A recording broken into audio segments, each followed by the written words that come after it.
கர்த்தருடைய பரிசுத்த நாமம் மகிமைப்படுவதாக. உங்கள் யாவரையும் கர்த்தராகிய இயேசு கிறிஸ்துவின் நாமத்திலே அன்போடு இந்த நாளுடைய வேத ஆராய்ச்சிக்கு வரவேற்கிறேன். வெளிப்படுத்தின விசேஷம் நம்ம ஒரு 7 சாப்டர் படிச்சிருக்கிறோம். நம்ம எப்பொழுது இந்த புத்தகத்தை படிக்க ஆரம்பிச்சோமோ அப்பொழுதிலிருந்து அநேக விஷயங்களை கர்த்தர் நமக்கு வெளிப்படுத்திக்கிட்டு இருக்கிறார். நம்ம அறியாத காரியங்களை, நம்ம சரியா புரிஞ்சுக்காத காரியங்களை கூட கர்த்தர் நமக்கு புரிய வச்சுட்டு இருக்கிறார். நம்ம 8வது சாப்டருக்குள்ள போறதுக்கு முன்னாடி ஒரு சின்ன ரிவ்யூ. 1வது அதிகாரம் உயிர்த்தெழுந்த கர்த்தராகிய இயேசு கிறிஸ்துவை பற்றி ஒரு அறிமுகத்தை நமக்கு கொடுக்கிறது. 2வது அதிகாரம் 3வது அதிகாரம் சபைகளுக்கு எழுதின கடிதங்களை குறித்து நம்ம வாசித்திருக்கிறோம். 4வது அதிகாரம் வரும்பொழுது பரலோகம் எப்படிப்பட்டது, அங்க என்ன மாதிரியான காட்சி நம்ம பார்க்கிறோம், சிங்காசனம், அங்க இருக்கக்கூடிய சூழ்நிலைகளை நம்ம விளக்கப்படுத்தி பார்க்கிறோம். 5வது அதிகாரத்துல இருந்து பார்த்தீங்கன்னா கர்த்தராகிய இயேசு கிறிஸ்து பிதாவானவர் கையில் இருக்கிற சுருளை வாங்குறாரு. அது 7 முத்திரைகளால முத்திரிக்கப்பட்டிருக்கிறது. அதை உடைக்கிறதுக்கு பாத்திரவான இருக்கிறவர் ஒருத்தர் தான். ஸோ அவர் வாங்கி அதை உடைக்க ஆரம்பிச்சப்போ ஒவ்வொரு முத்திரையும் உடைக்கிறப்போ சொல்லப்போனா ஒரு பகுதி வெற்றி, அதுக்கப்புறம் பஞ்சம், கொள்ளை நோய், அதுக்கப்புறம் மரணங்கள், இது எல்லாமே பார்த்துக்கிட்டே வந்தோம், ஜட்ஜ்மெண்ட்ஸ். ஸோ 6 முத்திரைகள் உடைக்கப்பட்டதை நம்ம அதுக்கு அந்த அப்போ என்ன நடந்துச்சு அப்படின்னு பார்த்தோம். 7வது முத்திரையை உடைக்கிறதுக்கு முன்பதாக 7th சாப்டருக்குள்ள நம்ம வந்தோம். ஸோ 7th சாப்டர் நம்ம வந்து பார்த்தீங்கன்னா தேவன் வந்து எப்படி வந்து ப்ரிசர்வ் பண்றாரு, குறிப்பா யூதர்களுக்கு மத்தியில் இருக்கிறவங்களையும் சரி, புறஜாதிகள் இருக்கிறவங்களையும் சரி, எப்படி ப்ரொடெக்ட் பண்ணி உபத்திரவங்களுக்கு மத்தியிலேருந்து அவங்கள பாதுகாத்து நடத்தி இருக்கிறாருன்னு சொல்லி பார்த்தோம். ஸோ இன்றைக்கு நம்ம 7வது முத்திரையை உடைக்கிறப்போ நடக்கிற விஷயங்களை கருத்தாய் ஆய்வு செய்ய போறோம். கண்களை மூடி கர்த்தருடைய சமூகத்தில் ஒப்பு கொடுக்கிறோம். பரிசுத்த பிதாவே, இந்த அற்புதமான நேரத்துக்காக ஸ்தோத்திரம். கர்த்தர் தொடர்ந்து எங்களை ஆளுகை செய்யுங்க, எங்களோட கூட பேசுங்க. இந்த வேதாராய்ச்சி கூட்டம் எங்களுக்கு பிரயோஜனமா இருக்கட்டும். வேதத்தை நாங்கள் ஆய்வு செய்து படிக்கிற பொழுது கவனமாக எங்களுடைய ஆவிக்குரிய வாழ்க்கைக்கு அது பிரயோஜனமாக நாங்கள் வளரத்தக்கதாக அது எங்களுக்கு உபயோகப்பட எங்களை ஒப்புக் கொடுக்கிறோம். பரிசுத்த ஆவியானவர் எங்கள் இருதயங்களை எழுதும்படியாக ஒப்புக் கொடுத்து மீட்பர் பாதம் அணிந்து நன்றியோடு செபிக்கிறோம் நல்ல பிதாவே, ஆமென். 8வது அதிகாரம் 1 வசனம். அவர் 7ஆம் முத்திரையை உடைத்த பொழுது பரலோகத்தில் ஏறக்குறைய அரை மணி நேரம் அளவும் அமைதல் உண்டாயிற்று. பின்பு தேவனுக்கு முன்பாக நிற்கிற 7 தூதர்களையும் கண்டேன். அவர்களுக்கு 7 எக்காலங்கள் கொடுக்கப்பட்டது. 3வது வசனம். வேறொரு தூதனும் வந்து தூபம் காட்டும் பொற்கலசத்தை பிடித்து பலிபீடத்தின் மேல் படியில் நின்றான். சிங்காசனத்துக்கு முன்பாக இருந்த பொற்பீடத்தின் மேல் சகல பரிசுத்தவான்களுடைய ஜபங்களோடும் செலுத்தும்படி மிகுந்த தூப வர்க்கம் அவனுக்கு கொடுக்கப்பட்டது. 4வது வசனம். அப்படியே பரிசுத்தவான்களுடைய ஜபங்களோடும் செலுத்தப்பட்ட தூப வர்க்கத்தின் புகையானது தூதனுடைய கையிலிருந்து தேவனுக்கு முன்பாக எழும்பிற்று. 5வது வசனம். பின்பு அந்த தூதன் தூப கலசத்தை எடுத்து அதை பலிபீடத்து நெருப்பினாலே நிரப்பி பூமியிலே கொட்டினான். உடனே சத்தங்களும் இடி முழக்கங்களும் மின்னல்களும் பூமி எதிர்ச்சியும் உண்டாயின. இந்த 5 வசனங்களை கொஞ்சம் கருத்தாய் நாம் கவனிக்க போகிறோம். 6வது முத்திரையை உடைத்த பிற்பாடு ஏதாவது இடைவெளி இருந்துச்சா? நமக்கு 7வது சாப்டர்ல நம்ம படிச்ச விஷயம் ரொம்ப முக்கியமான ஒரு ஆஸ்பெக்டை படிச்சோம். பட் 6வது முத்திரையை உடைச்ச பிற்பாடு 7வது முத்திரை உடைக்கப்படுது.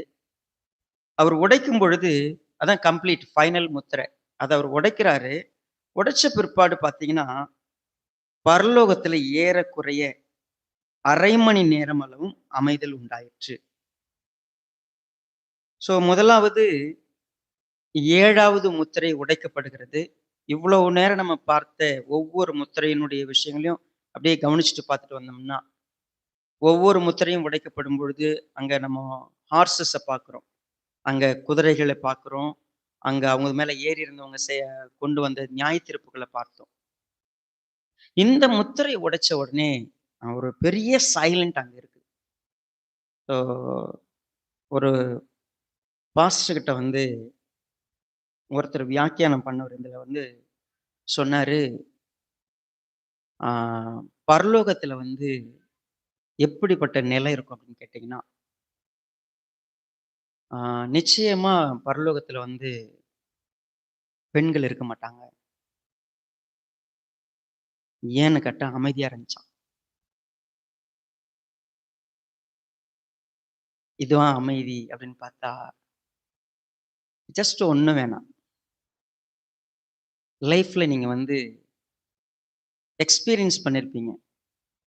நம்ம எல்லாரும் ஒரு நிமிஷம் கண்களை மூடி அமைதியா இருக்கலாம் அப்படின்னு சொன்னா எப்படி இருப்போம்? திங்க் பண்ணி பாருங்களேன்.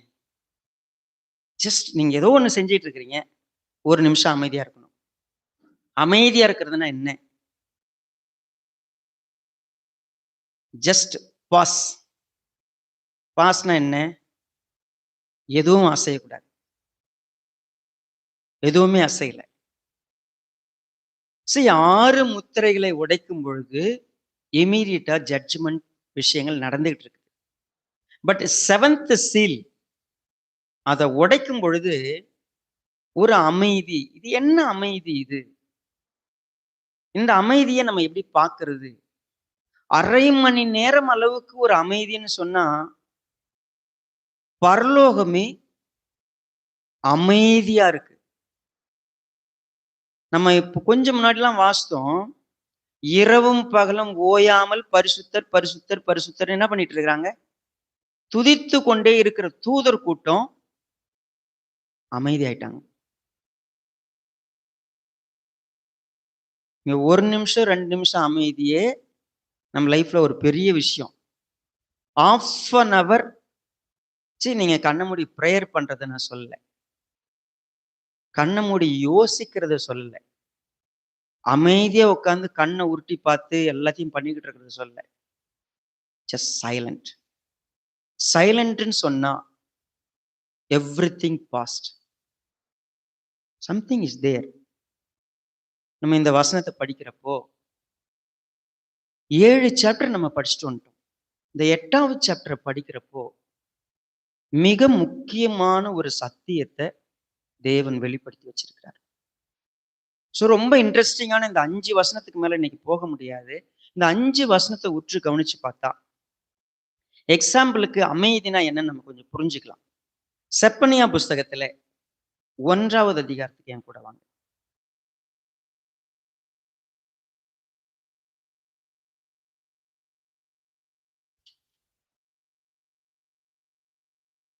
ஏழாவது வசனத்தை பாருங்க. கர்த்தராகிய ஆண்டவருக்கு முன்பாக மௌனமாயிருங்கள். கர்த்தருடைய நாள் சமீபித்திருக்கிறது.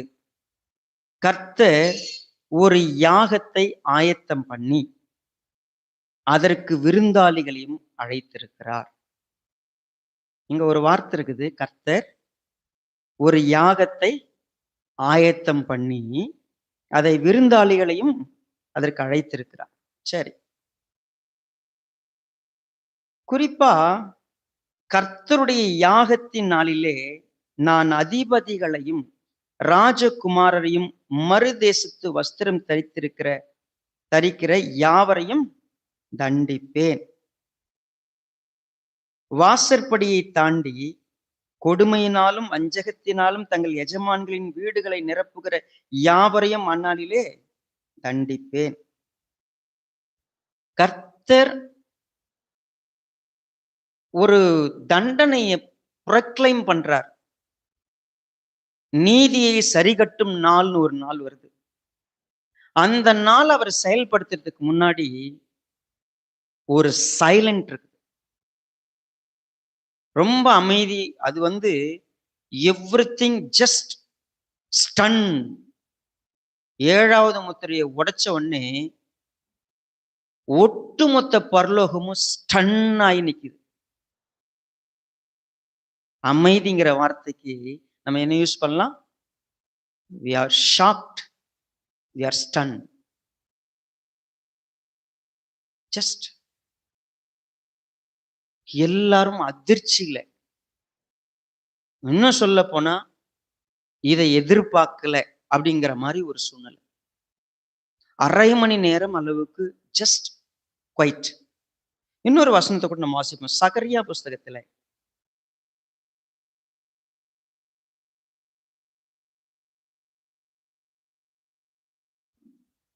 இரண்டாவது அதிகாரம் 13வது வசனம் பாருங்க. மாம்சமான சகலமான பேர்களே, கர்த்தருக்கு முன்பாக மௌனமாயிருங்கள். அவர் தமது பரிசுத்த வாசஸ்தலத்திலிருந்து எழுந்தருளினார் என்று சொல் என்றார். Please be silent. கர்த்தர் செயல்பட போகிறார். Just keep quiet. அமைதியா என்னெல்லாம் சொல்லாம சொல்லலாம். 7வது முத்திரையை உடைத்த உடனே பரலோகத்துல ஒரு பெரிய அமைதி, எதிர்பார்ப்பு. என்ன நடக்க போகுதுன்னு யாருக்குமே தெரியல. ஜஸ்ட் ஒரு பெரிய சைலண்ட்.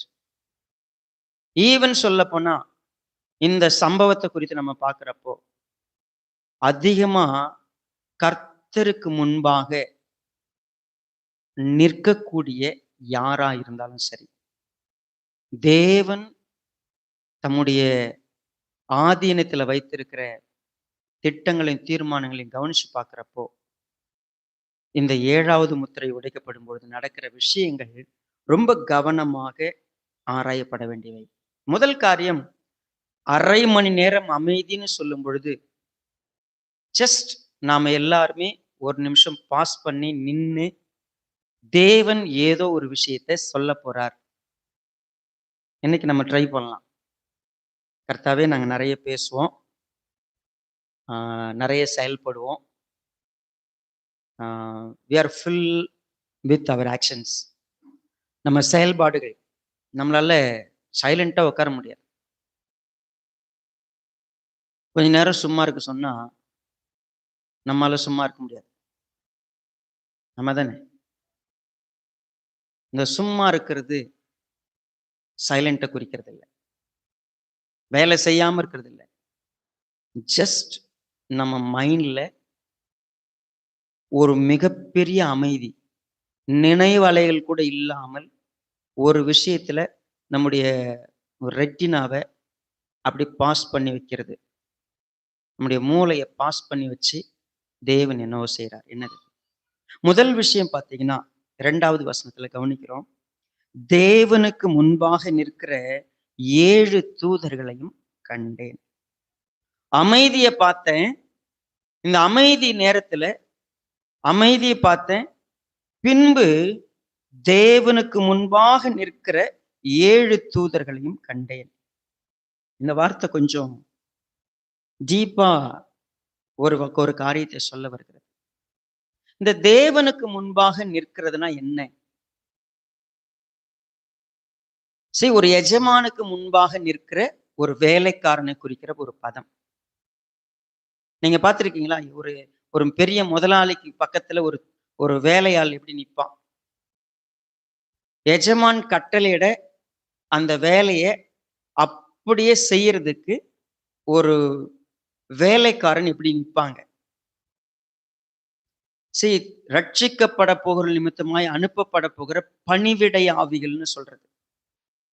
பணிவிடை ஆவிகள்னு சொன்னா தேவனுக்கு முன்பாக நிற்கிறங்கிற இந்த வார்த்தைய கொஞ்சம் நம்ம கவனமா பார்க்கலாம். 1 ராஜாக்கள் புஸ்தகத்துல 17வது அதிகாரம்.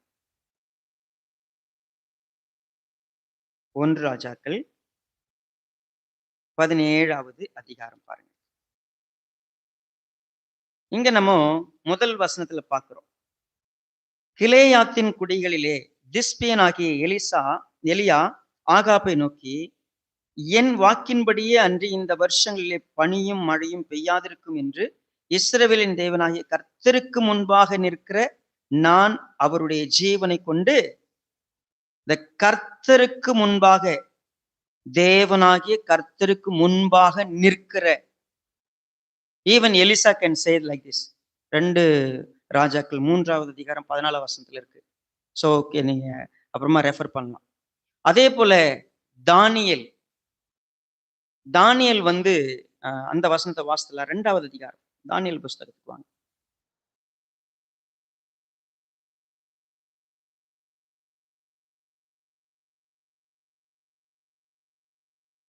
இங்க 2வது அதிகாரத்துல 49வது வசனம்.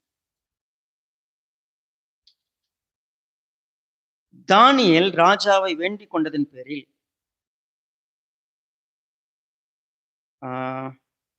மன்னிக்கணும்,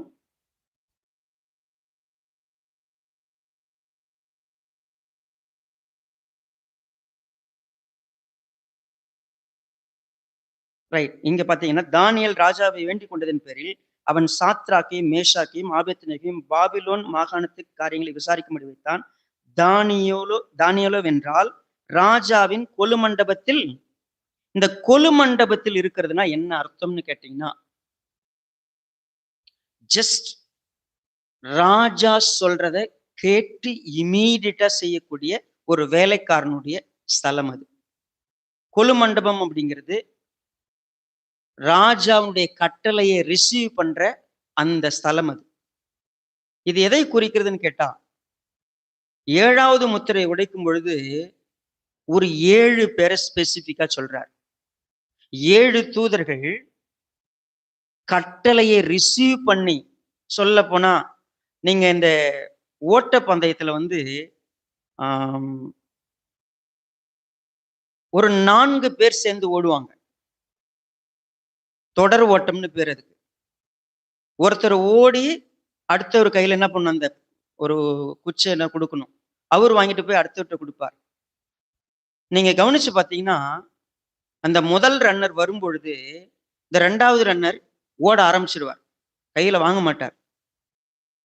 இவர் ஓடிக்கிட்டே அவர்கிட்ட அந்த ரன்னிங் எப்படி இருக்கும் அப்படின்னு கேட்டீங்கன்னா, எப்போ அது கையில கிடைக்கிறது அந்த கரெக்டா பாஸ் பண்ற அளவுக்கு சரியா நிக்கணும். ஏன் இதை இவ்வளவு கருத்தா நம்ம கவனிக்கிறோம் அப்படின்னு கேட்டா, something there is a special. ஒரு பெரிய அமைதி, ஒரு 7 பேர் தேவனுக்கு முன்பாக நிற்கிற ஒரு 7 பேர். யார் இவங்க பேர் ஏதாவது இருக்குது அப்படின்னு கேட்டா, சர்டன்லி நமக்கு வந்து என்ன கிடையாது, பேர் என்னன்னு தெரியல. பட் அனுமானங்கள் இருக்கிறது, யூகங்கள் இருக்கிறது. இன்னும் சொல்ல போனா தள்ளுபடி ஆகமத்தில் எங்களுடைய பேர் இருக்கிறது. நம்ம வேதாகமத்தில் அதுக்கான எவிடன்ஸ் எதுவும் கிடையாது. ஜஸ்ட் ஒரு தெரிஞ்சுக்கிறதுக்காக, இதை நம்ம வந்து மனப்பாடம் பண்ண தேவையில்லை. நம்ம மனசுல இதுதான் நிர்ணயிச்சுக்க வேண்டிய அவசியம் இல்லை. பட் இன்ட்ரெஸ்டிங்கா இருக்கு அந்த பேருங்கள்லாம். சரிங்களா? நம்ம கேள்விப்படுற பேருங்க தான். ஆக்சுவலா 2 தூதர்களுடைய பேர் நமக்கு தெரியும்.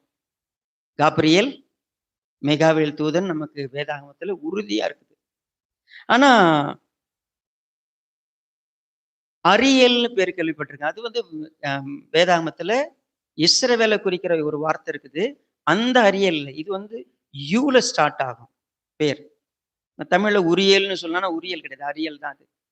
சரி, இன்னொன்னு ரஃபேல். போர் விமானம் இருக்கு இல்லையா, ரஃபேல் போர் விமானம் சேம். ரஃபேலுங்கிறது ஒரு தூதனுடைய பேர். 3வது ரகுவேல், ரகுவேல். 4வது சாரியல். 5வது ரெமியல். காபிரியல், மிகாவேல். இந்த 7 தூதர்களும் கட்டளை பெறுவதற்காக நிற்கிறது போல தள்ளுபடி ஆகமத்துல சொல்றாங்க. But we don't the name, நமக்கு தெரியாது இந்த 7 பேர் தானா அப்படின்னு தெரியாது. ஏன் இந்த ஸ்பெசிபிக்கா 7 பேர் இப்படி நிக்கிறாங்க? இந்த 7 பேர் கைகளிலும் என்ன கொடுக்கப்படுகிறது பாருங்க. நம்ம 7 பேரை பார்க்கிறோம் இல்லையா, அவர்களுக்கு 7 எக்காலங்கள் கொடுக்கப்பட்டன. சரி, நல்லா புரிஞ்சுக்கணும். நம்ம முதல் 2 வசனத்துல தான் இன்னும் இருக்கிறோம். 7வது முத்திரை உடைக்கப்படுகிறது. அரை மணி நேரம் அளவும் பரலோகத்துல ஒரு அமைதி, ஒரு ஸ்டன். அதுக்கப்புறம் நான் பார்க்கிறேன் 7 தூதர்களை பார்க்கிறேன். அவங்க தேவனுக்கு முன்பதாக எப்பொழுது அவர் எங்களுக்கு டியூட்டி கொடுப்பாருன்னு என்ன பண்ணிட்டு இருக்கிறாங்க? அவருடைய பணிவிடை ஆவிகளா இம்மீடியட்டா அதை உடனடியா செய்யறதுக்கு நிக்கிறாங்க. அவங்க கையில பார்த்தா எக்காலம் இருக்கிறது. எக்காலம் அவர்களுக்கு கொடுக்கப்படுகிறது. இந்த எக்காலம் கொடுக்கப்படுகிறதுன்னு சொல்லும் பொழுது, எக்காலத்தை பத்தி நம்ம முதல்ல தெரிஞ்சுக்கணும். பூரிகை அல்லது எக்காலம் 2 வார்த்தைகள் நம்ம சொல்லலாம். ஸோ இந்த எக்காலம் அப்படிங்கிறது பொதுவா வேதாகமத்துல எவ்வளவு தொடர்புடையது? யாத்திரையாகமம் புஸ்தகத்துல நம்ம 19வது அதிகாரத்துல பாத்தீங்கன்னா நம்ம ஒரு காரியத்தை பார்க்க முடியும். யாத்திரையாகமம்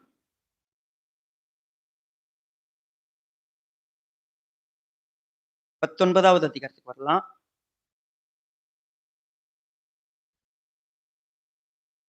நீங்க கவனிச்சு பார்த்தோம்னா 16வது வசனத்தை முதலாவது பாருங்க. 3ஆம் நாள் விடியற் காலத்தில் இடி முழக்கங்களும் மின்னல்களும் மலையின் மேல் கார்மேகமும் மகா பலத்த எக்கால சத்தமும் உண்டாயிற்று. பாளையத்தில் இருந்த ஜனங்கள் எல்லாரும் நடுங்கினார்கள். 19வது வசனம், எக்கால சத்தம் வர வர மிகவும் பலமாய் துணித்தது. மோசே பேசினான், தேவன் அவனுக்கு வாக்கினால் மறுமொழி கொடுத்தார்.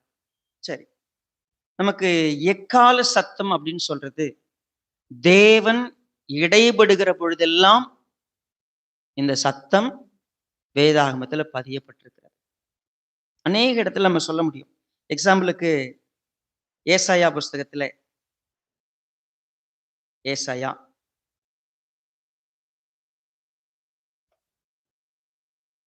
27வது அதிகாரம்.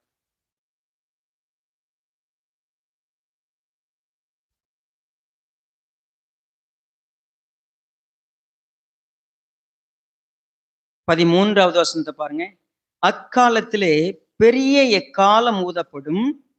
அப்பொழுது அசிரியா தேசத்திலே சிதறடிக்கப்பட்டவர்களும் எகிப்து தேசத்திலே துரத்தி விடப்பட்டவர்களும் வந்து எருசலேமில் உள்ள பரிசுத்த பர்வதத்திலே கர்த்தரை பணிந்து கொள்ளுவார்கள். சரி, முதலாவது எக்காலம் என்ன ரீசனுக்காக ஊதப்படும், என்ன மாதிரியான சந்தர்ப்பங்கள்ல எக்காலம் ஊதப்படும், அதை நமக்கு தெரிஞ்சிருக்கணும். சோ என்னாகமம் புஸ்தகத்துல 10வது அதிகாரத்தில் நமக்கு ஒரு மிகப்பெரிய ஒரு விளக்கம் இருக்கிறது எக்காலத்தை பத்தி. என்னாகமம் 10வது அதிகாரம். முதலாவது நம்ம கவனிக்கலாம். 5வது வசனத்தை பாருங்க.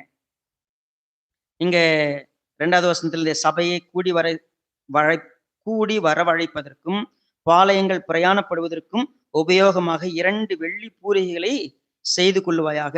அவைகள் ஒரே வெள்ளி தகட்டால் செய்யப்பட வேண்டும். அவைகளை ஊதும் பொழுது சபையார் எல்லாரும் ஆசரிப்பு கூடார வாரத்துல உன்னிடத்துல என்ன பண்ணணும்? கூடி வரணும். சரி, ஒன்றை மாத்திரம் ஊதினால் இஸ்ரவேல்ல ஆயிரவர்களும் தலைவர்கள் ஆகிய பிரபுகளும் உன்னிடத்துல கூடி வரக்கருவர்கள். நீங்கள் அவைகளை பெருந்துணியாய் முழங்கும் போது கிழக்கே இறங்கி இருக்கிற பாளையங்கள் பிரயாணப்பட கடவுது. டிஃப்ரெண்டா முதலாவது ஒண்ணு ஊதனா இப்படி நடக்கணும், நெடுந்துணியா ஊதனா அதுக்கு அர்த்தம் வேற. இன்னும் கொஞ்சம் நம்ம கவனிச்சு பார்க்கலாம். 9வது வசனம் பாருங்க. உங்கள் தேசத்திலே உங்களை துன்பப்படுத்துகிற சத்துருக்கு விரோதமாக யுத்தத்துக்கு போகும்போது பூரிகளை பெருந்துணியாய் முழங்க கடவீர்கள். அப்பொழுது உங்கள் தேவனாய கர்த்தருடைய சமூகத்திலே நீங்கள் நினைவு கூறப்பட்டு உங்கள் பகஞ்சருக்கு நீங்களாக்கி ரட்சிக்கப்படுவீர்கள். 10வது வசனம், உங்கள் மகிழ்ச்சியின் நாளிலும் உங்கள் பண்டிகைகளும் மாத பிறப்புகளிலும் உங்கள் சர்வாங்க தகன பலிகளும் சமாதான பலிகளும் செலுத்தப்படும் பொழுது பூரிகைகளை ஊத வேண்டும். அப்பொழுது அவைகள் உங்கள் தேவனுடைய சமூகத்தில் உங்களுக்கு ஞாபகக்குறியாயிருக்கும். நான் உங்கள் தேவனாகிய கர்த்தர் என்றார். சரி, அப்போ எக்காலம் ஊதுறதுங்கிறது பல்வேறு விதமான சமிகைகளை கொடுக்கிறதுக்கு. அது எந்த விதத்தில் ஊதப்படுது? ஒருவேளை யுத்தத்துக்கு போகணும்னா எக்காலம் ஊதணும், ஜனங்களை கூட்டணும்னா அதுக்கு ஒரு எக்காலம் இருக்குது, பண்டிகை கொண்டாட்டத்துக்குன்னு சொன்னா அதுக்கு ஒரு எக்காலம் இருக்கிறது. ஸோ நமக்கு தெரியும், நம்ம வழக்கமா எப்பொழுது மரணம் நிகழ்ந்தாலும் நம்ம வாசிக்கிறது கர்த்தராகிய இயேசு கிறிஸ்துவினுடைய வருகையில 1 தெசலோனிக்கர் 4வது அதிகாரத்தில் நம்ம வாசிப்போம். அப்பொழுது எக்காலம் நம்ம வாசிக்கலாமா? அதையும் 1 தெசலோனிக்கர் 4:16.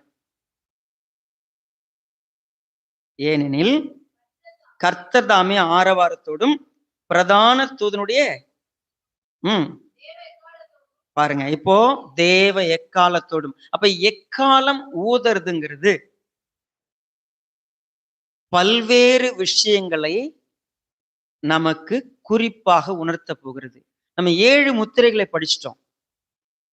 7 எக்காலத்தை பற்றி படிக்க போகிறோம். 7 கலசங்களை பற்றி படிக்க போகிறோம். சோ இதெல்லாம் என்னன்னு கேட்டீங்கன்னா, ஃபியூச்சர்ல தேவனுடைய நியாய தீர்ப்பை நமக்கு உணர்த்துவதற்கு நமக்கு கொடுக்கப்படுகிற ஒரு உன்னதமான தெளிவான விளக்கங்கள். சரி, இப்ப 2வது வசனம் பார்க்கும்போது 3வது வசனத்தை தொடரலாம். நம்ம வெளிப்படுத்தின விசேஷம் 8வது அதிகாரம். இப்போ அதை பார்த்துக்கிட்டு இருக்கும் பொழுதே வேறொரு தூதனும் வந்து தூபம் காட்டும் பொற்கலசத்தை பிடித்து பலிபீடத்தின் படியிலே நின்றான். சிங்காசனத்திற்கு முன்பாக இருந்த பொற்பீடத்தின் மேல் சகல பரிசுத்தவான்களுடைய ஜபங்களோடும் செலுத்தும்படி மிகுந்த தூபவர்க்கம் அவனுக்கு கொடுக்கப்பட்டது. வேறொரு தூதனை நான் அங்க பார்க்கிறேன். அந்த தூதன் தூபம் காட்டும் பொற்கலசத்தை பிடிச்சிருக்கிறான். பலிபீடத்தினுடைய படியில நிக்கிறான். சிங்காசனத்துக்கு முன்பாக இருந்த பொற்பீடத்தின் மேல சகல பரிசுத்தவான்களுடைய ஜபங்களோடு செலுத்தும்படி மிகுந்த தூபவர்க்கம் அவனுக்கு கொடுக்கப்பட்டது. சரி, கொஞ்சம் முன்னாடி நம்ம பார்த்தா வெளிப்படுத்தின விசேஷம் 5வது அதிகாரம் 8வது வசனத்தை பாருங்க. அந்த புஸ்தகத்தை அவர் வாங்கின பொழுது அந்த 4 ஜீவன்களும் 24 மூப்பர்களும் தங்கள் தங்கள் சுரமண்டலத்தையும் பரிசுத்தவான்களுடைய ஜபங்களாகிய தூப வர்க்கத்தால் நிறைந்த கலசங்களையும் பிடித்து கொண்டு ஆட்டுக்குட்டியானவருக்கு முன்பாக வணக்கமாய் விழுந்துன்னு வாசிக்கிறோம். சரி, இப்போ இந்த பொற்கலசம் அல்லது தூப வர்க்கம் ஜபம், சம்திங் இஸ் தேர். என்னது இது? இப்ப ஒரு பலிபீடத்தை பாக்குறாரு. இந்த பலிபீடத்தை கொஞ்சம் முன்னாடி நம்ம வாசித்து இருக்கிறோம். 5வது முத்திரை உடைக்கப்படும் பொழுது ஒரு பலிபீடத்தை நம்ம பார்க்கிறோம். வாங்களேன், 6வது அதிகாரத்துல 9வது வசனத்தை பாருங்க. அவர் 5ஆம் முத்திரையை உடைத்த பொழுது தேவ வசனத்தின் நிமித்தமும் தாங்கள் கொடுத்த சாட்சி நிமித்தமும் கொல்லப்பட்டவருடைய ஆத்துமாக்களை பலிபீடத்தின் கீழே கண்டேன். அவர்கள் பரிசுத்தமும் சத்தியமும் உள்ள ஆண்டவரே தேவரீர், பூமியின் மேல் குடியிருக்கிற எங்கள் இரத்தத்தை குறித்து எதுவரைக்கும் நியாய தீர்ப்பு செய்யாமலும் பழி வாங்காமலும் இருப்பீர் என்று மகா சத்தமிட்டு கூப்பிட்டார்கள். அப்பொழுது அவர்கள் ஒவ்வொருவருக்கும் வெள்ளை அங்கிகள் கொடுக்கப்பட்டது. அன்றியும் அவர்கள் தங்களை போல கொலை செய்யப்பட்ட போகிறவர்களாகிய தங்கள் உடன் பணிவிடைக்காரரும் தங்கள் சகோதரமானவர்களுடைய தொகை நிறைவாகும் அளவும் இன்னும் கொஞ்சம் காலம் இளைப்பாற வேண்டும் என்று அவர்களுக்கு சொல்லப்பட்டது. சரி, இதெல்லாம் கொஞ்சம் நம்ம லிங்க் பண்ணி பார்த்தா சம்திங், ஒரு முக்கியமான ஒரு ரெவல்யூஷனை தேவன் நமக்கு வச்சிருக்கிறாருங்க. அது என்னது? குறிப்பா 7வது முத்திரை உடைக்கப்படும் பொழுது ஒரு அமைதி, ஒரு ஸ்டன், பரலோகமே காத்திருக்குது. தேவன் ஏதோ ஒரு நியாய தீர்ப்பு செய்ய போகிறார். நியாய தீர்ப்பு செய்வதற்கு முன்பதாக அந்த அமைதி. அப்பொழுது 7 தூதர்கள் நிற்கிறாங்க. இந்த 7 தூதர்கள் கையிலும் பார்த்தீங்கன்னா எக்காலம் கொடுக்கப்படுகிறது. அந்த அவங்க வாங்கிட்டாங்க. எக்காலம் ஊதுறதுக்கு முன்னாடி வேறு ஒரு தூதனை பார்க்கிறேன். அவன் பலிபீடத்தின் மேல் நிற்கிறான். அவன் பொற்கலசத்தை கையில வச்சிருக்கிறான். அவனுக்கு தூப வர்க்கங்கள் கொடுக்கப்படுகிறது. தூப வர்க்கத்தோடு ஒன்று சேர்க்கப்படுகிறது. பரிசுத்தவான்களுடைய ஜபம் அங்கு சேர்க்கப்படுகிறது. இப்ப நீங்க கவனிங்க, நிறைய தூப வர்க்கத்தை அவன் கையில கொடுக்குறாங்க. நிறைய ஜபமும் அங்க இருக்குது. இது யாருடைய ஜபம்? என்ன ஜபம் அது? இப்போ அந்த பலிபீடத்தின் மேல கொட்டுவதற்கு ஒன்று தூப வர்க்கம், இன்னொன்று ஜபம். சரி, நம்ம ஜபத்துக்கு போறதுக்கு முன்னாடி தூப வர்க்கம்னா என்னன்னு நம்ம தெரிஞ்சுட்டு போயிடலாம். சரிங்களா? சோ என்னோட கூட சங்கீதம் 140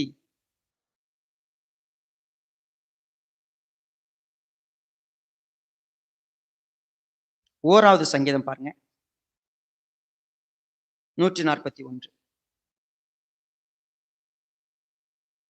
இரண்டாவது வசனத்தை பார்க்கலாமா?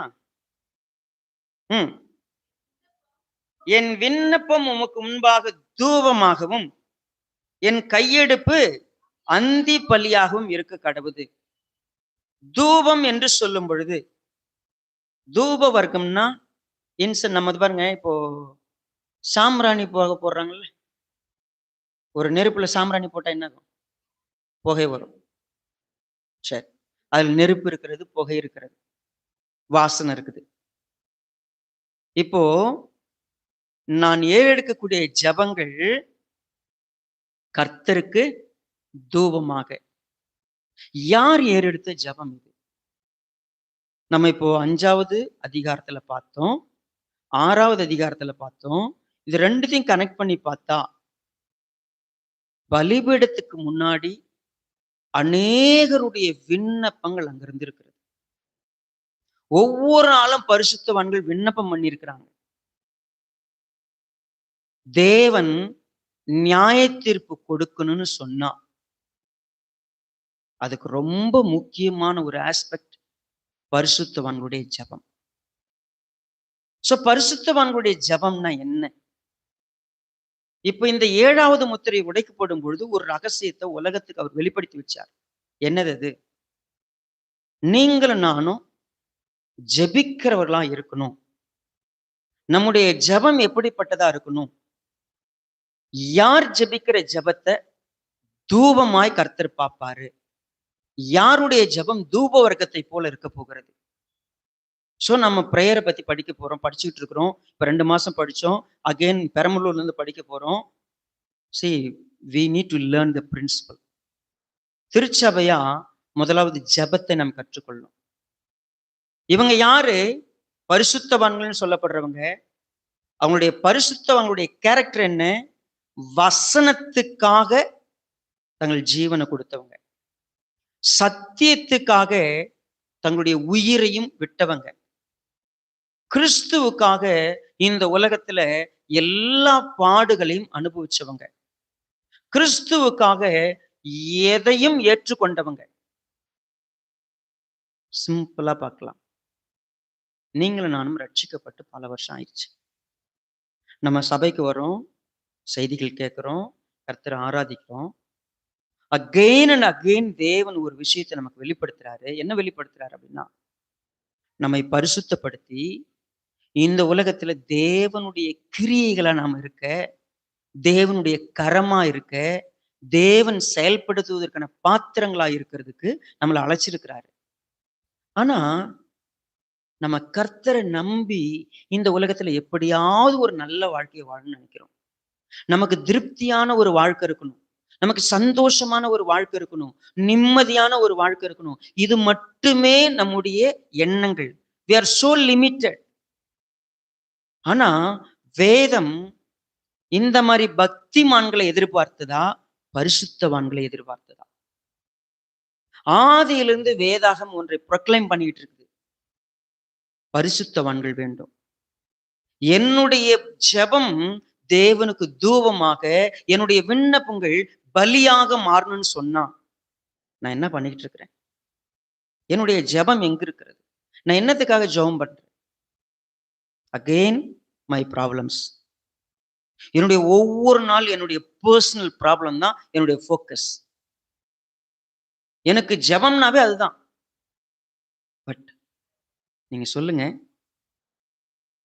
ஒரு தூதன் வரான், அவன் கையில நிறைய தூப வர்க்கம் கொடுக்கப்படுகிறது. அதோடு அவன் சேர்த்து ஒன்றை பலிபீடத்துல அந்த நெருப்பு போட போறான், அந்த கலசத்துல இருந்து.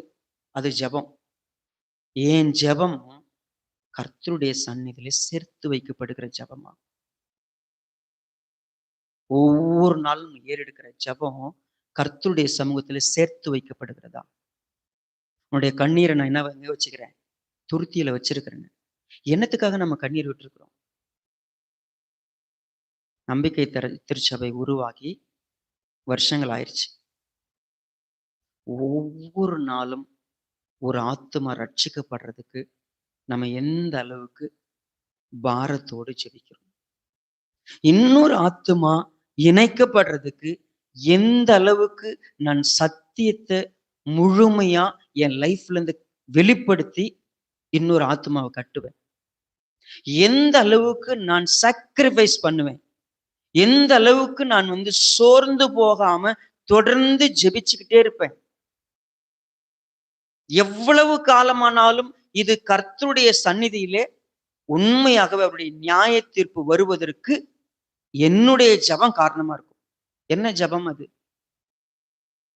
நான் நீதியாய் நடக்கும் பொழுது எனக்கு நடத்தப்படுகிற எல்லா அநியாயத்துக்கும் தேவநீதி விளங்க போகிறது. நான் பரிசுத்தமாய் வாழ்வதற்கு விரோதமாய் எழுப்பப்படுகிற சகல காரியத்துக்கும் ஒரு நாள் நீதி செய்யப்பட போகிறது. எக்ஸாம்பிள் நம்ம 5வது வசனத்தை வாசிச்சுட்டு இதனுடைய ஒரு முக்கியமான ஒரு விஷயத்தை புரிஞ்சுக்கலாம். 5வது வசனம், பின்பு அந்த தூதன் தூப கலசத்தை எடுத்து அதை பலிபீடத்து நெருப்பினாலே நிரப்பி பூமியிலே கொட்டினான். இப்ப பாருங்க, அவன் கையில என்னென்ன இருந்துச்சு நல்லா பாத்துங்க. 4வது வசனத்துல பாருங்க, பரிசுத்தவான்களுடைய ஜபங்களோடும் செலுத்தப்பட்ட தூபவரத்தின் புகையானது தூதனுடைய கையிலிருந்து தேவனுக்கு முன்பாக எழும்பியது. அப்ப அவன் கையில இருந்தது தூபவர்க்கமும் ஜபமும். அதுல நெருப்ப கொட்டி எதுல கொட்டுறான்? இப்போ பூமியில கொட்டுறான். அங்க இடி முழக்கமும் சத்தமும் மின்னலும் பூமி எதிர்ச்சியும் உண்டாச்சு. நியாய தீர்ப்பு ஸ்டார்டட். இப்ப நீங்க இத கொஞ்சம் நல்ல ஒரு கிளியர் வெளிச்சத்துல படிக்கணும்னா என்னோட கூட 2 தெசலோனிக்கர் புஸ்தகத்துக்கு வாங்க.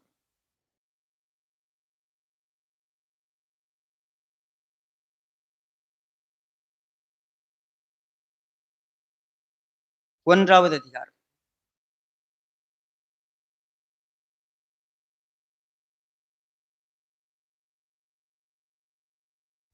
3வது வசனத்தை பாருங்க. சகோதரரே, நாங்கள் எப்பொழுதும் உங்களுக்காக தேவனை ஸ்தோத்தரிக்க கடனாளிகளாய் இருக்கிறோம். உங்கள் விசுவாசம் மிகவும் பெருகுகிறபடியினாலும் நீங்கள் எல்லாரும் ஒருவரில் ஒருவர் வைத்திருக்கிற அன்பு அதிகரிக்கிறபடினாலும் அப்படி செய்கிறது.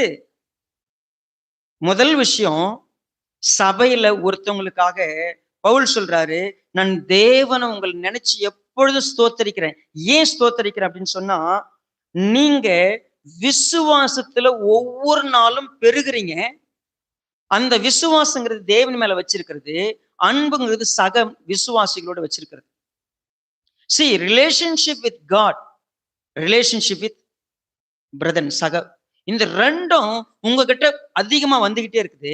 இது ரெண்டும் அதிகமாகும் போது உங்க லைஃப்ல உங்களுக்கு என்ன கிடைக்குதுன்னு பார்த்தா, நீங்கள் சகிக்கிற சகல துன்பங்களிலும் உபத்திரவங்களிலும் பொறுமையும் விசுவாசத்தையும் காண்பிக்கிறது நிமித்தம் உங்களை குறித்து நாங்கள் தேவனுடைய சபைகள் என்ன செய்யறோம்?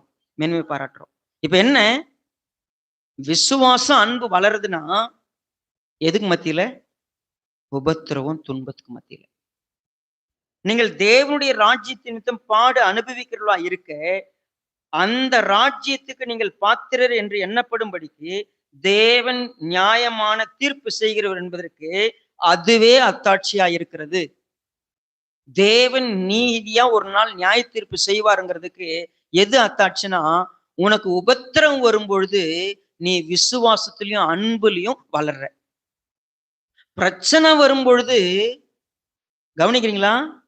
உங்களுக்கு ஒரு போராட்டம் வரும் பொழுது, நீங்கள் ஒரு அநியாயத்தை சகிக்கும் போது, சொல்ல போனா எனக்கு வியாதியை விட்டுருங்க, இன்னொருத்தன் அநியாயமா என்ன பாதிக்கிறான்.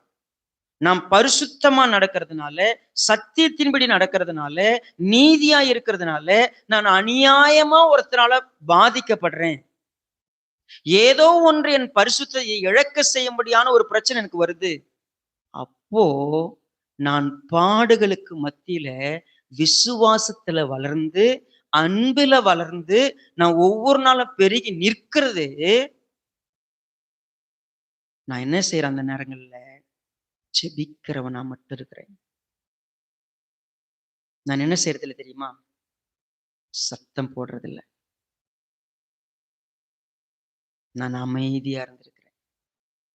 நான் மௌனமா இருந்திருக்கிறேன்.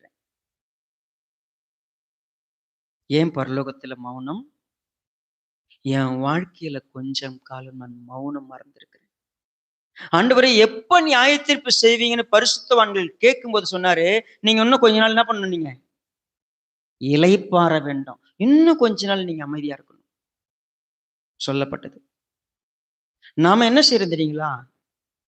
ஒரு சின்ன அநியாயத்தை கூட சகிக்கிறது இல்ல. ஒரு சின்ன உபத்திரவத்தை கூட ஏத்துக்கிறது இல்ல. ஒரு சின்ன ப்ராப்ளத்தை கூட நம்மளால பார்த்துட்டு அமைதியா இருக்க முடியல. பொங்கி எழுந்து ஏதாவது என் சகோதரனுக்கு விரோதமா, உடன் பிறந்தவனுக்கு விரோதமா, கணவன் மனைவிக்கு விரோதமா, பெற்றவங்க பிள்ளைகளுக்கு விரோதமா அநியாயத்தை சகிக்க முடியாத அளவுக்கு நான் செயல்படுகிறவனா இருக்கிறேன். அதனாலதான் சொல்றாரு, நான் ஏதாவது ஒண்ணு நான் பேசிட்டேன்னா பலனை நீ என்ன பண்ணிட்ட? குடுத்துட்ட. நான் திருப்பி பலன் செய்யறதுக்கு என்கிட்ட ஒண்ணுமே இல்ல. நமக்கு பிரின்சிபல் சொல்லப்பட்டுட்டே வந்துச்சு. உனக்கு யாரோ ஒண்ணு செஞ்சாங்கன்னா, நீ ஏதோ ஒண்ணு பேசுனி, ஏதோ ஒண்ணு செஞ்சனா, பலன் என்ன பண்ணிடுச்சு? முடிஞ்சிருச்சு. நான் எப்படி தீர்ப்பு செய்வேன்? யாரு இந்த பரிசுத்தவான்கள்? எல்லாவற்றையும் தேவனிடத்துல ஒப்புவித்து விட்டு காத்திருந்தவர்கள். எல்லாவற்றையும் தேவனிடத்துல முறையிட்டவர்கள். எல்லாவற்றையும் தேவனிடத்துல ஒப்பு கொடுத்தவர்கள். எது தெரியுமா தூப வர்க்கம்? அவர் சொன்னார் பாருங்க. இப்ப பார்க்கலாம். பாருங்க. குறிப்பா 6வது வசனத்துல இருந்து, உங்களை உபத்திரப்படுத்தவர்களுக்கு உபத்திரவத்தையும், உபத்திரவப்படுகிற உங்களுக்கு எங்களோடு கூட இளைப்பாறுதலையும் பிரதிபலனாக கொடுப்பது தேவனுக்கு நீதியாயிருக்கிறது. தேவனை அறியாதவர்களும் நம்முடைய கர்த்தராகிய இயேசு கிறிஸ்துவின் சுவிசேஷத்துக்கு கீழ்ப்படியாதவர்களுக்கும் நீதியுள்ள ஆக்கினையை செலுத்தும்படி கர்த்தராகிய இயேசு தமது வல்லமையின் தூதரோடும் ஜுவாலித்து எரிகிற அக்கினியோடும் வானத்திலிருந்து வெளிப்படும் பொழுது அப்படி அந்நாளிலே தம்முடைய பரிசுத்தவான்களில் மகிமைப்படத்தக்கவராயும் நீங்கள் எங்களுடைய சாட்சியை விசுவாசித்தபடினாலே உங்களிடத்திலும் விசுவாசிக்கிறவர்கள் எல்லாரிடத்திலும் ஆச்சரியப்படத்தக்கவராயும் அவர் வரும்போது அவர்கள் கர்த்தருடைய சன்னிதானத்திலிருந்தும் அவருடைய வல்லமை புரிந்த மகிமையிலிருந்தும் நீங்களாகி நித்திய அழிவாகிய தண்டனையை ரைட் பாருங்க. யார் இந்த பரிசுத்தவான்கள்? பரிசுத்தவான்கள் என்று சொல்லக்கூடிய இவர்கள் எந்த உபத்திரம் வந்தாலும், எந்த பிரச்சனை வந்தாலும் நான் சகிக்கணும்னு கத்துக்கிட்டவங்க. கர்த்தரிடத்துல மட்டும் முறையிடணும்னு சொன்னவங்க.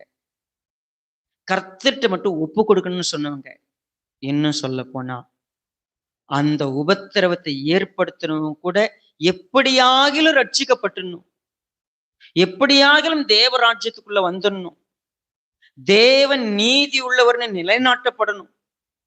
இது அவங்களுடைய கருத்து. எப்பொழுது சோர்ந்து போகாம ஜெபம் பண்ணுங்க அப்படின்ட்டு ஆண்டவராகிய இயேசு கிறிஸ்து ஒரு அநீதி உள்ள நியாயாதிபதியின் கதையை நமக்கு சொன்னார். அநீதியுள்ள நியாயாதிபதி தனக்கு தொந்தரவு இருக்க வேண்டாம், எப்படியாக இந்த கேஸை முடிச்சிடலான்னு சொல்லிட்டு அவன் தீர்ப்பு செஞ்சான்.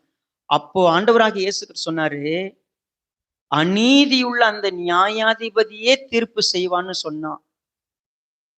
நீங்களும் நானும் ஆராதிக்கிற நம்ம தேவன் எவ்வளவு நீதி உள்ளவர்.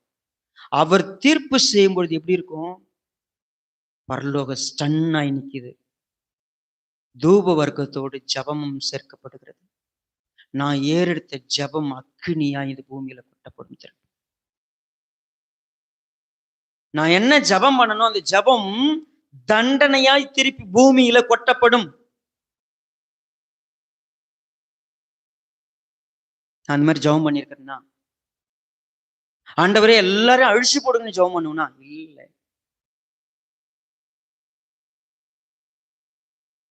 நான் வெளிப்படுத்தின விசேஷம் 1-7 வரைக்கும் படிச்சுட்டு வந்துட்டேன். 8வது அதிகாரத்துக்குள்ள என்டர் ஆகும்போது என் இருதயம் பாரமாச்சு. நான் இது வரைக்கும் என்ன ஜெபம் பண்ணிருக்கிறேன்? ஆண்டவர் என்ன காப்பாத்துங்க, என்ன படுத்துங்க. நான் அநியாயத்துக்கு விரோதமா எப்படிப்பட்ட கேரக்டரை வளர்த்திருக்கிறேன், அக்கிரமத்துக்கு விரோதமா எப்படி உண்மையாவே இந்த செய்தி கேட்கிற உங்கள் லைஃப்ல யாரோ ஒருத்தர் உங்களை நீங்க நீங்க உண்மையா இருக்க, நீங்க நீதியா இருக்க, நீங்க பரிசுத்தமா இருக்க, நீங்க தேவனுக்காக இருக்க, வசனத்துக்காக இருக்க, உங்களை என்ன செஞ்சாலும் கர்த்தாவே, நான் இன்னும் பொறுமையா இருக்கணும். நான் இன்னும் சகிக்கணும். நான் இன்னும் விட்டு கொடுக்கணும். நான் பரிசுத்தவானாகவே இருக்கணும். என்னுடைய உணர்வுகள் உமக்கு தூப வர்க்கமா இருக்கணும். என்னுடைய எண்ணங்கள் உமக்கு தூப வர்க்கமா இருக்கணும். உங்களை துதிக்கணும். உங்களுக்கு நன்றி சொல்லணும்.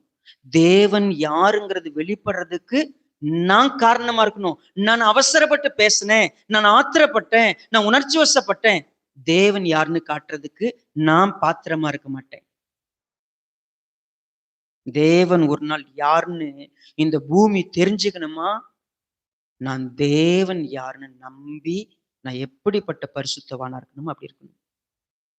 அவசரப்படக்கூடாது, ஆத்திரப்படக்கூடாது, மூர்க்க வெறி கொள்ளக்கூடாது. இல்ல திருப்பி 4 வாரத்துக்கு கேட்டாலும் எனக்கு உங்க லைஃப்ல ஒரு 20 வருஷமா ஒருத்தவங்களை கொடுமை கொடுத்துக்கிட்டு இருக்கிறானா, உங்களை உங்க உங்க உங்க சரீரம் போல இருந்துகிட்டு உங்களை வதைக்கிறாங்களா, வெயிட் பண்ணுங்க. அவங்களுக்கும் கர்த்தர் ஒருத்தர் இந்த பூமிக்கு வந்தார், மரித்தார், அவர் ரட்சிப்பை கொடுத்திருக்கிறார். ஒரு நாள் நீதியுள்ள நியாயாதிபதியா வராருன்னு சொல்லி அவருடைய சத்தியத்தை மட்டும் இல்ல, அன்பையும் விசுவாசத்தையும் கடைசி வரைக்கும் காத்துக்கொள்ற ஒரு நபரா நம்ம நிக்கிறப்போ, ஒரு நாள் ஒரு அநியாயக்காரனால நம்முடைய வாழ்க்கையை பறிபோலாம். ஒரு அக்கிரமக்காரனால நம்ம நிச்சயமா இந்த உலகத்தை விட்டு போறதுக்கு சூழ்நிலை வந்தது. கவலைப்படாதீங்க. நம்ம ஒரு நாள் பலிபீடத்துல போயிருப்போம். நம்ம ஏறெடுத்த ஜபமெல்லாம் அந்த தூப வர்க்கத்தினுடைய அந்த தூப வர்க்கத்தோடு சேர்க்கப்படும். நெருப்புல தூப வர்க்கப்படுத்துல புகையும் இல்லையா, அது போய் எரிக்கும் இல்லையா, ஜபமும் அதுல சேர்க்கப்படும். ஏன் ஜபம் என்ன ஜபம், என் கேரக்டர் என்ன கேரக்டர், நான் என்ன பண்ணிட்டு இருக்கிறேன், உண்மையாகவே என் ஜபம் ராஜ்யத்தை கட்டுமா, தேவன் இந்த உலகத்துல செயல்படுறதுக்கு என் ஜபம் பிரயோஜனப்படுமா? தானியேலே, நீ எனக்கு பிரியமானவன், உன் வேண்டுதல் கேட்கப்பட்டதுன்னு சொன்ன மாதிரி என் வேண்டுதல் தேவனுடைய சந்நிதியில கேட்கப்படுமா? ஒரு சில ஜபம்லாம் பார்த்த நீ ஜபமே பண்ணாதரான்றுவார். நம்ம இவ்வளவு நாள் பார்த்தல என்ன விதமான கேரக்டர்லாம் இருந்தா நம்ம ஜபம் தேவனிடத்துல சேரவே சேராது. நீங்கள் அக்கிரமத்தினால ஆசிரிக்கிற எந்த ஒரு விஷயமும் கர்த்தர்ட்ட போகாது. உன் ஜபங்களுக்கு எது தடை? பாவங்கள் தான் தடையா இருக்குது. நம்ம ஏசாயா புஸ்தகத்துல வாசிக்கிறோம். உங்களுக்கும் எனக்கும் நடுவாக எது இருக்கிறது? உங்களுக்கு என்னை பிரிக்கிறது இது பாவம். பாவத்தை வச்சுக்கிட்டு நான் எப்படி பரிசுத்தவான்னு சொல்லிக்கிட்டு இருப்பேன்? பாவத்தை நான் ஆண்டவர்கிட்ட ஒப்பு கொடுத்துட்டு, கர்த்தாவே நான் பாவம் செய்யாம இருக்கிறதுக்கு எனக்கு பலன் கொடுங்க. 2வது, நான் எத்தனை பாடுகள் வந்தாலும், எத்தனை பிரச்சனை வந்தாலும், யார் என்ன பண்ணாலும் நான் ஜெபிப்பேன் ஆண்டவரே.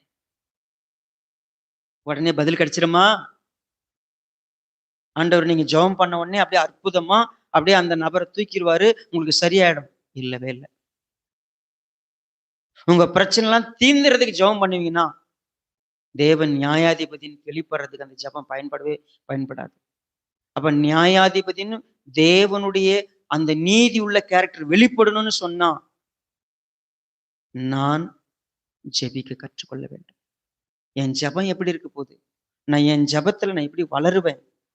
Please follow Friday messages. பேசிக்ல இருந்து ஏபிசில இருந்து கத்துக்கலாம். It will take an year ஜெபத்தை பத்தி படிக்கிறது. எல்லா இடங்கள்ல இருந்தும் ஜெபத்தினுடைய பிரின்சிபல் எடுத்து படிக்கலாம். பேசிக்கா நான் யாரா இருந்து ஜெபிக்க கத்துக்கணும். என் ஜெபம் தூப வர்க்கமா மாறணும்னா நான் எப்படிப்பட்டவனா ஜெபிக்கலாம்? என் ஜெபம் என்னவா இருக்கணும்? அகெயின் வெளிப்படுத்தின விசேஷம் 8வது அதிகாரம்.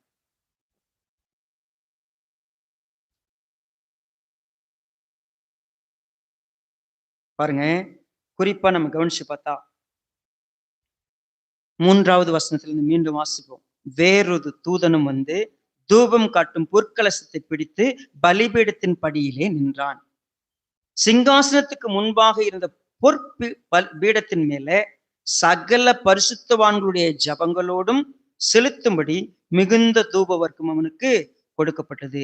அப்படியே பரிசுத்தவான்களுடைய ஜபங்களோடும் செலுத்தப்பட்ட தூப வர்க்கத்தின் புகையானது தூதனுடைய கையிலிருந்து தேவனுக்கு முன்பாக எழும்பியது. தேவனுக்கு முன்பாக அந்த ஜெபங்கள்லாம் அப்படியே சேகரித்து வைக்கப்பட்ட ஜெபங்கள் எல்லாம் இப்பொழுது கர்த்தருடைய கண்களுக்கு முன்பாக வருகிறது. அந்த தூதன் என்ன செய்றான்? அந்த தூதன் தூப கலசத்தை எடுத்து அதை பலிபீடத்து நெருப்பினாலே நிரப்பி பூமியிலே கொட்டினான். உடனே சத்தங்களும், இடிமுழக்கங்களும், மின்னல்களும், பூமி எதிர்ச்சிகளும் உண்டாயின. ஒரு நெருப்பும் சீற்றத்தையும் நம்ம பார்க்கிறோம். பரலோகத்தினுடைய காட்சி மிக தெளிவா சொல்லுகிறது. எப்போ நெருப்பு, பூமி எதிர்ச்சி, இடிமுழக்கம், மின்னல் இதெல்லாம் உண்டாகிறதோ ஒன்றை மாத்திரம் வெளிப்படுத்துகிறது. தேவனுடைய நியாய தீர்ப்பு ஸ்ட்ராங்கா வெளிப்படுது. தேவனுடைய பிள்ளைகளை மீண்டுமா ஜஸ்ட் நினைச்சு பாருங்க. 1வது அதிகாரத்துல உயிர்த்தெழுந்த இயேசு கிறிஸ்து எப்படிப்பட்டவர்? அவர் என்ன சொல்ல வந்தாரு? அவர் எதுக்காக வந்தாரு? அவர் என்ன நம்ம எங்க பூமியில நம்ம என்ன ஆக்குறதுக்கு வந்தார்? ராஜாக்களும் ஆசாரியிலும் ஆக்குறதுக்கு வந்தாரு. நம்மை பரிசுத்தவான்களுக்கு ஆக்குறதுக்கு வந்தாரு. ஆனா சபைக்குள்ள வந்த பிற்பாடு நாம் சபையில வந்துட்டு ஒவ்வொருத்தரும் குறைகளோட ஒவ்வொரு தன்மையோட இருக்கிறோம். கர்த்தர் நம்மை எச்சரிச்சாரு. உன்னிடத்துல ஒரு குறை இருக்குது, நீ சரி பண்ணிக்கோ. நமக்கு எழுதி கொடுத்தாரு. நம்ம எல்லாம் கேட்டு வந்தோம். அப்புறம் பார்த்தா பரலோகம் திறந்திருக்கிறத பார்க்கிறோம். சிங்காசனத்தை பார்க்கிறோம். அங்க 4 ஜீவன்களை பார்க்கிறோம். அங்க மூப்பர்களை பார்க்கிறோம். அங்க இருக்கிற தூதர்களை பார்க்கிறோம். அங்க இருக்கிற ஆராதனை முறைமைகளை பார்க்கிறோம். அங்க பாத்தீங்கன்னா கர்த்தருடைய கருத்துல, தேவனுடைய கருத்துல ஒரு சுருள் இருக்கிறது. அந்த சுருள்ல இருக்கிறது வந்து பாத்தீங்கன்னா 7 முத்திரைகளால முத்திரைக்கப்பட்டிருந்துச்சு. ஒவ்வொன்றாய் உடைக்கும் பொழுது தேவனுடைய நியாய தீர்ப்புகள் வெளிப்படுகிறது. இந்த நியாய தீர்ப்புகள் வெளிப்படும் பொழுது தம்முடைய பரிசுத்தவான்களுக்கு ஒரு செய்தி சொன்னார். நியாய தீர்ப்பை பார்த்து பயந்துராதே, நான் உன்னை முத்திரையிட்டு வச்சிருக்கிறேன். பரிசுத்தவான்கள் எல்லாம் பாதுகாக்கப்படுறவங்க, கர்த்தருக்கு முன்னாடி இருக்கிறவங்க, நீ பயப்படாத. நீ இந்த நியாய தீர்ப்பை பத்தி சோர்ந்து போயிடாத, துவண்டு போயிடாத, தைரியமா இருன்னு சொன்ன. சொல்லிட்டு இப்ப 7வது முத்திரையை உடைக்கும் பொழுது நியாய தீர்ப்பு ஆரம்பிச்சிருச்சு. தம்முடைய பரிசுத்தவான்களுக்காக நியாயம் செய்யும்படி கர்த்தர் எழுந்தளிச்சிருக்கிறார். பரலோகமே அமைதியா பாக்குது. தூதர்கள் நிக்கிறாங்க. எப்போ இந்த நியாய தீர்ப்புக்கான எக்காலத்தெல்லாம் ஊதலான்னு காத்திருக்கிறாங்க. அப்போ ஒரு தூதன் வரான். அவன் தூப கலசத்தை பிடிக்கிறான். பலிபீடத்து மேல இருக்கிற நெருப்பினால் நிரப்பி தூபத்தை போட்டு பூமியில கொட்டுறதுக்கு வரும்பொழுது அதுல முக்கியமா ஒன்று ஆட் பண்ணப்படுது. பரிசுத்தவான்களுடைய ஜெபம். இந்த ஜெபம் யாருடைய ஜெபம்? யார் இந்த பரிசுத்தவான்கள்? அவங்க உண்மையாகவே விசுவாசத்திலையும் அன்புலையும் வளர்ந்தவங்க, வசனத்தினால தங்களை காத்து கொண்டவங்க, ஜீவனையும் பாராம உத்தமமா நின்னவங்க, பரிசுத்தத்துக்காக தேவனுக்காக தங்க வாழ்க்கையை அர்ப்பணிச்சவங்க. ஒரு காலமும் மனுஷங்களுடைய சுபாவத்தின்படி, மனுஷனுடைய தன்மையின்படி வாழ்ந்தவங்க இல்லை. அவங்க பரிசுத்த ஆவியினால முத்திரிக்கப்பட்டவங்க. அவங்க பரிசுத்த ஆவியினர் சொன்னபடியே கேட்டு இந்த உலகத்துல தேவனுடைய நியாய தீர்ப்பு ஒன்று இருக்கிறது, நான் அன்னைக்கு பார்த்துக்கலாம், இப்ப நான் பொறுத்துப்பேன், சகிச்சுப்பேன், விட்டு கொடுப்பேன், எல்லாம் செஞ்சுக்கிட்டே இருப்பேன். நான் ஒருவேளை எனக்கு கஷ்டமா இருந்துச்சு, நான் கர்த்தர்ட்ட நான் பேசுவேன். கர்த்தர்ட்ட நான் ஏறெடுக்கிற ஜெபம் ஒரு நாள் தூப வர்க்கத்தோடு சேர்த்து பூமியில கொட்டப்படும் நியாய தீர்ப்பா. அந்த நியாய தீர்ப்பு பயங்கரமா இருக்கும். சோ நியாய தீர்ப்பு செய்வதற்கு நான் பாத்திரமா இருக்கணும். தேவன் நீதி உள்ளவர் என்பதற்கு அத்தாட்சியே நான் தான். அவர் நீதி ஒரு நாள் செய்வார். அவர் நீதி செய்வாருங்கிறதுக்கு சாட்சி, அதுக்கான எவிடன்ஸ் நான் தான். நான் பொறுமை இழந்தேன், நான் சகிக்கல, நான் ஒரு மாதிரி கத்திக்கிட்டு இருக்கிறேன், ஒரு மாதிரி புலம்பிக்கிட்டு இருக்கிறேன், ஒரு மாதிரி எல்லாம் பண்ணிட்டு இருக்கிறேன், ஒண்ணுமே இல்லை. ஸோ ப்ளீஸ், இது ஒரு அற்புதமான ஒரு நேரம். இன்னைக்கு நம்ம கர்த்தர்ட்ட ஒப்பு கொடுக்கலாம். கர்த்தாவே, நான் யாரா இருக்கிறேன்? என்னுடைய ஜெபம் எப்படிப்பட்டதா இருக்கு? தயவு செய்து நீங்க இன்னைக்கு ஜெபத்துக்கு வரும்பொழுது என்னுடைய வாழ்க்கையில தேவன் யாருன்னு வெளிப்படுறதுக்காக நான் ஜெபிக்கிறவனா இருக்கணும். அர்ப்பணிக்கலாம்.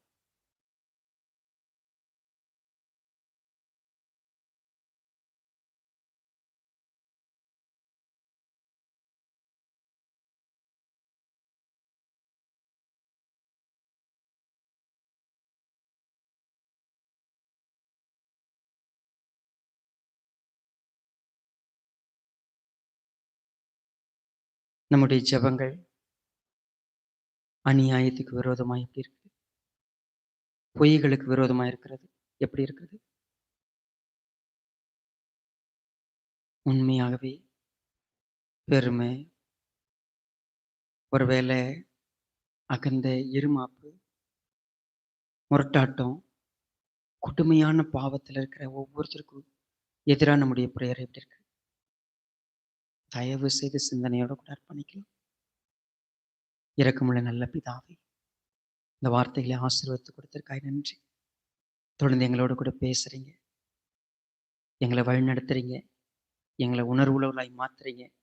நன்றி செலுத்துகிறோம். எங்களை ஆளுகை செய்யுங்க, செயல்படக்கூடிய கிருபை தாங்க. உம்முடைய மகிமை நடத்திட்டோம். இந்த வார்த்தைகள் வீணாய் போகாதபடிக்கு, அதை விரயமாய் நாங்கள் விட்டு விடாதபடிக்கு பயன்படுத்திக் கொள்கிற கிருபை எங்களுக்கு தாங்க. மீட்பெரும் ரட்சகருமாய் இருக்கிற கர்த்தராகிய இயேசு கிறிஸ்துவின் நாமத்தில் தாழ்மையோடு வேண்டிக் கொள்கிறோம் நல்ல பிதாவே. ஆமென். ஓகே, தேங்க்யூ ஸோ மச் உங்க எல்லாருக்கும்.